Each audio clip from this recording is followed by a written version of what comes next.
Thanks for joining me for December's market update. As usual, we'll take a look at the major market indicators and then take a bit of a deeper dive to give you a very clear understanding of the state of the metro market right now.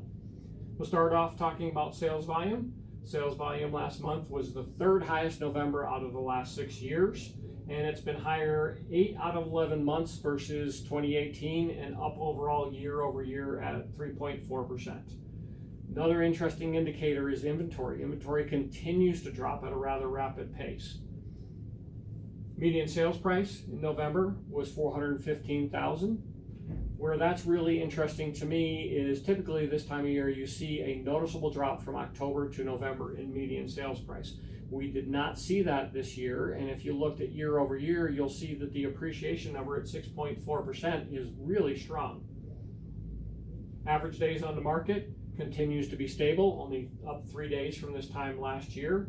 And if we annualize sales, here's where that inventory drop comes into play. You'll see there's a 47-day supply of homes right now. That's down 13% just from last month.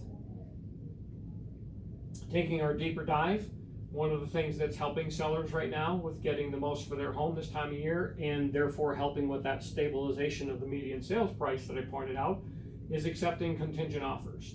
Contingent offers tend to be closer to asking price than non-contingent ones. And sellers being more open to contingencies is part of what also contributes to this being the best time of year to be a buyer. So it's kind of a great double-edged sword. Last month, I actually shared that. I shared that November through February are the best months to be a buyer. And sure enough, right after I posted the video, I had a client for whom I got a contingent offer accepted. It was a house that just came on the market. We went out, we saw it, we placed the contingent offer, and not only did we get it accepted, we actually got it accepted for less than asking price. A very tough task at other times in the year. So we have one very happy client come this Christmas. I think they're moving in 5 days before Christmas. They're going to have a busy Christmas season. So if we take a bit of a deeper dive, winter often affects a seller's optimism. So it's a good time for buyers. Even in a stable market, it's the old bird in hand. Seller looks at contingent offers much different this time of year because they don't anticipate getting an abundance of activity. So if the risk is a reasonable one, they're much more open to it this time of year. Interest rates are still quite low, so that positive aspect is still in play for buyers. And it's a great time to do the analytics on the deductibility of mortgage interest and property taxes.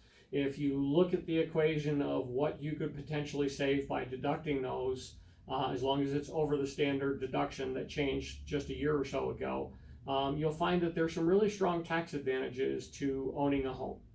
Actually allow you to itemize your deductions and pay less taxes through the year. Of course. So if we were to summarize, the market's very stable, especially for this time of year. It's a great time for contingent offers. They play well for both sellers and buyers. Sellers tend to hold closer to asking price. Buyers tend to be more welcome this time by sellers. And if you're renting a home, it's a great time to do the analytics as to how much you might save in terms of tax advantages. So that's kind of where we stand right now. I want to thank you for watching, and always thank you for the repeat business and referrals, and we'll talk to you soon.